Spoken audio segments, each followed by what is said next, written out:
স্বাধীনতার সময় যাদের বিতর্কিত ভূমিকা ছিল তারা আজকে পিয়ার পদ্ধতির নামে নির্বাচন বানচালের চেষ্টা করছে। দুর্যোগে, দুর্বিপাকে, দুঃসময়ে জনগণের পাশে ছিল, বিএনপি জনগণের পাশে ছিল। 1971 সালে 25শে মার্চ যখন পাকিস্তানি হানাদার বাহিনী আক্রমণ করে ঢাকায়, তারপরের দিন জনগণ দিক বিদিক ছিল। কি হলো? চট্টগ্রামের কালুরঘাট বেতারকেন্দ্র থেকে শহীদ রাষ্ট্রপতি জিয়াউর রহমান স্বাধীনতার ঘোষণা দিলেন। সেনাবাহিনী নামলো, বিডিআর নামলো, পুলিশ নামলো এবং বাংলার দামাল ছেলেরা মুক্তিযুদ্ধে অংশগ্রহণ করলো। দেশ স্বাধীন হলো লক্ষ লক্ষ শহীদের রক্তের বিনিময়ে, মা বোনদের ইজ্জতের বিনিময়ে।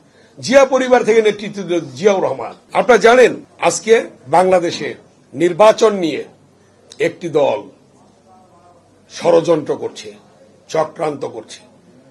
স্বাধীনতার সময় যাদের বিতর্কিত ভূমিকা ছিল তারা আজকে পিয়ার পদ্ধতির নামে নির্বাচন বানচালের চেষ্টা করছে। কিন্তু নির্বাচন বানচাল করা যাবে না। নির্বাচন বাংলাদেশে হবে। অন্তর্বর্তীকালীন সরকারের প্রধান উপদেষ্টা তিনি ঘোষণা করেছেন 26 সালের ফেব্রুয়ারির প্রথমার্ধে নির্বাচন হবে।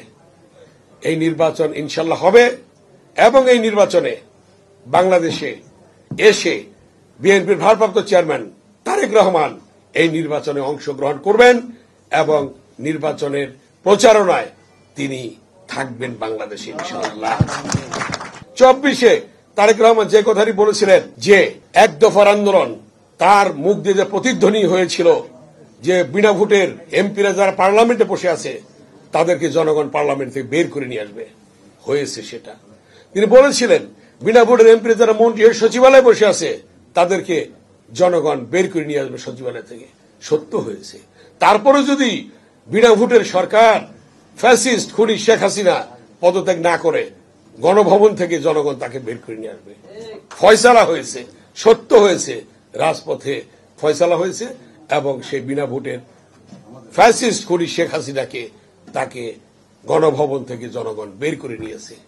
অতএব তিনি সুদূর প্রসারী চিন্তা ভাবনা করেছেন। তিনি দেশপ্রেমের উজ্জ্বল দৃষ্টান্ত রেখেছেন তারেক রহমান। কি কথাটি বলেছেন?